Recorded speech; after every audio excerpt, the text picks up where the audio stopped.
आज दिल्ली के इस इमाम हाउस में जहां हम मौजूद हैं, एक बहुत बड़ी तकरीर हुई और एक ऐलान किया गया, एक बेहद खास ऐलान किया गया जिसके बारे में हम आपको बता रहे हैं। अहमदाबाद में आयशा नाम की लड़की ने जिस तरीके से दहेज की प्रताड़ना के चलते आत्महत्या कर ली, नदी में कूद करके, उसको लेकर के यहाँ पर बहुत कंसर्न दिखाया गया। और भारत के जो चीफ इमाम ऑफ इंडिया हैं वो यहाँ पर मौजूद हैं और उन्होंने ये तकरीर की। यहाँ पर जो नमाज अदा करने के लिए लोग आए थे उनसे एक बड़ी तकरीर हुई है, हम जानेंगे उसके बारे में। और जो लोग यहाँ पर मौजूद थे उनका क्या सोचना है उस पर, क्या वो उस तकरीर पर अमल करेंगे। देश के जितने इमाम हैं, काजी हैं, मुफ्ती हैं, उन सब को एक निर्देश गया है। वो निर्देश ये कि ऐसी जगहों पर निकाह न पढ़ाया जाए जहां पर दहेज का लेना या देना हो रहा हो। ये एक बहुत बड़ी शुरुआत है। सर, किस तरीके से ये बात आपने रखी है और इसके पीछे की सोच क्या है? दरअसल इसके पीछे की सोच, मस्जिदें जो होती हैं, आज हर मस्जिदों से जुमे का जो दिन होता है वो बड़ा इम्पॉर्टेंट दिन होता है। तमाम सारा समाज, जो लोग मुस्लिम समाज होता है वो मस्जिदों में होता है। तो हमारे यहाँ तीन चीज़ें बहुत इम्पॉर्टेंट होती हैं। एक तो कुरान का बयान करना, हदीस का बयान करना और करंट अफेयर्स पर बोलना। तो मौजूदा हालात पर आज का जो हमारा टॉपिक था वो यही था कि जिस तरह से जो समाज के अंदर दहेज की जो मामला सामने आया है, ख़ासतौर पर आयशा को लेकर, और उस जैसे तो हमने हमेशा से इसकी मुखालफत करी है, लेकिन फिर भी अब चूँकि ये पूरा वायरल हुआ है वीडियो, उसके मद्देनज़र आज हिंदुस्तान के तमाम मस्जिदों से इस बात का ऐलान कर दिया गया है कि दहेज जो है एक लानत है, इससे हमें, इस बुराई से हमें बचना है, खुद भी लेना नहीं है, दूध देना भी नहीं है। तो मुझे लगता है कि आज इस बात का पैगाम पूरे भारत के अंदर, खाली मुसलमानों को लिए नहीं, तमाम हर भारतीय के लिए एक आज का बड़ा पैगाम होगा। ये माशरा साफ़ सुथरा बनेगा, ये दहेज की लानत किसी के लिए भी। क्या ख़ास बातें आपने हिंदुस्तान भर के काजियों, मुफ्तियों और मौलानाओं से कही है? क्या निर्देश दिया है? आज का ख़ास ऐलान इसी बात को ले था कि हमें आगे से कोई दूसरी आयशा ना हो। दूसरा हमारा ये था कि ये जो वीडियो वायरल हो रही है, ये एक बुराई हुई है, इस बुराई को रोकना चाहिए, इससे ये बुराई को आगे बढ़ाना नहीं चाहिए, कहीं दूसरा कोई और आयशा ना बन जाए, कोई दूसरा इसका असर ना ले ले, इस बात की फिक्र थी। तीसरा ये था कि हम दहेज, आज अहद लिया गया कि ना दहेज लेंगे ना दहेज देंगे, आज इसका ऐलान हुआ। चौथी बात, जो सबसे इम्पॉर्टेंट बात थी, वो ये थी कि तमाम हिंदुस्तान के काजी, तमाम इमाम, तमाम मुफ्ती आज तमाम पूरा बाइकाट करेंगे। वो लोग अगर जहाँ कोई शादियों का दहेज का लेना देना होगा या कोई बहुत महंगी या दिखावे की जो शादियाँ होंगी, वहाँ इमाम, काजी, मुफ्ती निकाह नहीं पढ़ाएंगे। आज उसका भी ऐलान हो चुका है। ये बहुत बड़ा ऐलान है और इसका असर बहुत बड़े पैमाने पर देखने को मिल सकता है। यहाँ पर जो लोग बैठे हुए हैं नमाज अता करने के बाद, यहाँ पर हम लोग मौजूद हैं, उनसे भी हम बात करेंगे कि किस तरह से आप लोग इस पूरी तकरीर को लेते हैं। हम यही कहना चाहेंगे पूरे अपने हिंदुस्तान भाइयों को कि ये ना दहेज किसी से लिया जाए ना दिया जाए, क्योंकि हर आदमी की अपनी अपनी मजबूरी होती है।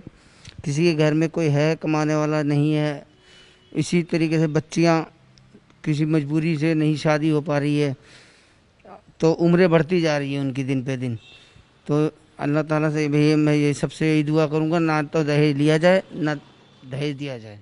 एक बड़ा यहाँ पर जो ऐलान हुआ है उसको लेकर के हम लोगों से बात कर रहे हैं और राय जान रहे हैं कि जो तकरीर हुई है उसका असर क्या है, क्या उसको आगे भी देखा जाएगा कि उस पर अमल हो रहा है कि नहीं। आप बताइए कि जो आज तकरीर हुई, कहा गया कि ऐसी शादियों में निकाह नहीं पढ़ाएंगे मौलाना, काजी, मुफ्ती जिसमें दहेज लेना या देना हो, तो क्या आप लोग इस पर नज़र भी रखेंगे? आगे जो शादियों में जाएंगे तो आप देखेंगे कि आपको पता लगेगा कि दहेज लिया जा रहा है, तो आप इस पर ध्यान देंगे कि निकाह पढ़ाया गया, किसने पढ़ाया, और इसकी शिकायत करेंगे आप?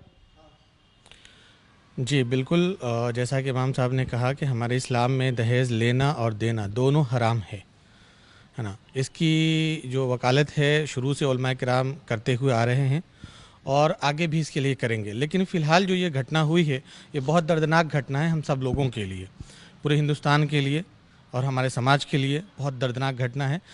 जैसा कि इमाम साहब ने कहा कि तमाम उलमा को इसकी मुखालफत करनी चाहिए, सब लोग इसकी मुखालफत करेंगे और जितने भी सामाजिक लोग हैं इस पर नज़र रखेंगे कि इस तरह की घटना आइंदा ना हो। सरकार बहुत सारे फतवे जारी करती है, बहुत सारे निर्देश जारी करती है, नियम कानून बनता है, लेकिन उस पर अमल नहीं होता। उसी तरीके से धार्मिक गुरु बहुत सारे निर्देश देते हैं, उस पर अमल होता है कि नहीं होता है, ये सबसे बड़ी बात होती है। तो एक बड़े धार्मिक गुरु ने आपके आज ऐलान किया है, तो यहाँ पर जो बातें कही गई, तकरीर कही गई, क्या आप लोग उसको देखेंगे कि कहीं दहेज लिया जा रहा है, दिया जा रहा है, तो वहाँ पर निकाह पढ़ाया गया, नहीं पढ़ाया गया, इस बात को आप लोग सुनिश्चित करेंगे?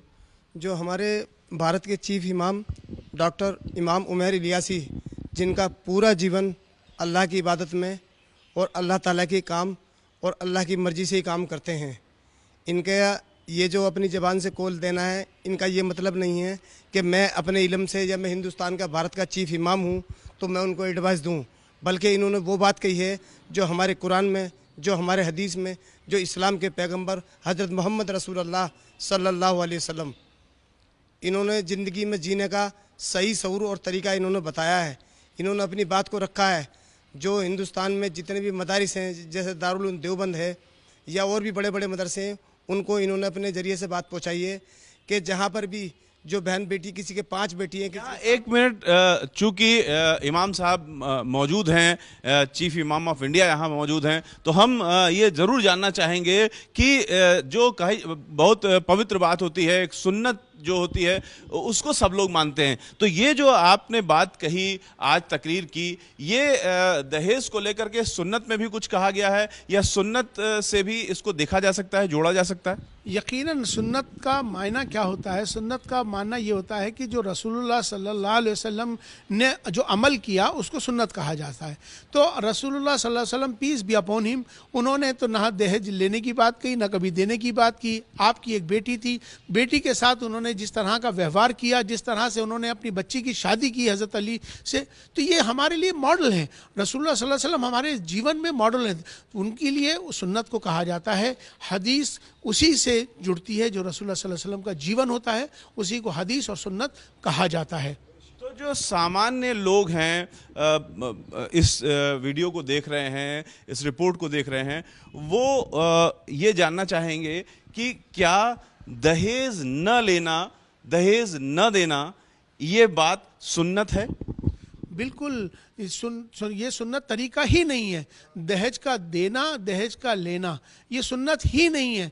तो मुसलमान आज सबसे बड़े अफसोस की बात तो यही हो रही है, जिसकी वजह से आज ये हमें आज ऐलान करना पड़ा कि हम रसूलुल्लाह सल्लल्लाहु अलैहि वसल्लम को तो मानते हैं मगर उनकी नहीं मानते। आज कुरान को मानते हैं, कुरान की नहीं मानते। यही आज तमाम और धर्मों के साथ भी हो रहा है।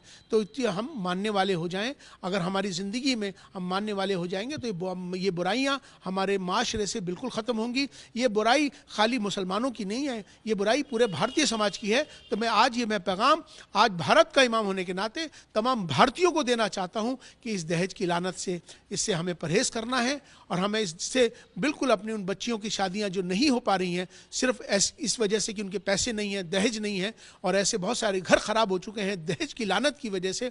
तो आज से तमाम भारत इस बात का अहद करे कि हमें दहेज की लानत को भारत से ख़त्म करना है। एक चीज़ यहाँ पर सर हम समझना चाहेंगे, बहुत सारे लोग सुन्नत को अपने अपने तरीके से एक्सप्लेन करते हैं, समझ नहीं पाते हैं। सुन्नत जो है उसको मानना चाहिए, लेकिन एक सवाल उठेगा कि जो सुन्नत नहीं है, जिसमें जो सुन्नत में जिक्र नहीं है, बहुत सारी ऐसी चीज़ें होंगी जो करनी चाहिए लेकिन उसका जिक्र सुन्नत में नहीं होगा। तो दहेज को कहाँ रखेंगे? क्या कहा जाए कि दहेज सुन्नत है, नहीं है? अगर नहीं है तो क्या स्थिति बनती है तो क्या स्थिति बनती है? सुन्नत से इसे कैसे जोड़ेंगे? क्योंकि लोग सुन्नत को बहुत अहमियत देते हैं। सुन्नत का जो मैंने आपको अर्ज़ किया कि सुन्नत उसी को कहा जाता है जो रसूलुल्लाह सल्लल्लाहु अलैहि वसल्लम ने अपना जीवन जिया, जो उन्होंने किया उसको सुन्नत कहते हैं। तो हर मुसलमान को सुन्नत पे ही चलना पड़ेगा और हर मुसलमान को सुन्नत पे चलना चाहिए। इस्लाम में दहेज का लेना और देना हराम है, तो जो चीज़ हराम कर दी गई उसमें हमें आगे न दे लेना चाहिए, न देना चाहिए। इसमें किसी तरह की और कोई गुंजाइश भी नहीं है। तो बहुत ही समझा करके और बहुत ढंग से इमाम साहब ने बता दिया है, चीफ इमाम ऑफ इंडिया ने, कि दहेज पर इस्लाम की जो स्थिति है वो स्पष्ट है। दहेज लेना हराम है और सुन्नत नहीं है, इसलिए स्पष्ट निर्देश हैं। और साथ में आज एक बहुत बड़ा ऐलान किया गया कि हिंदुस्तान के कोई भी काजी, मुफ्ती या मौलाना हैं, वो ऐसी शादियों में निकाह नहीं पढ़ाएंगे जहां पर दहेज का लेना या देना किया जा रहा हो। कैमरामैन अजय तिवारी के साथ रविकांत, एबीपी न्यूज़, दिल्ली।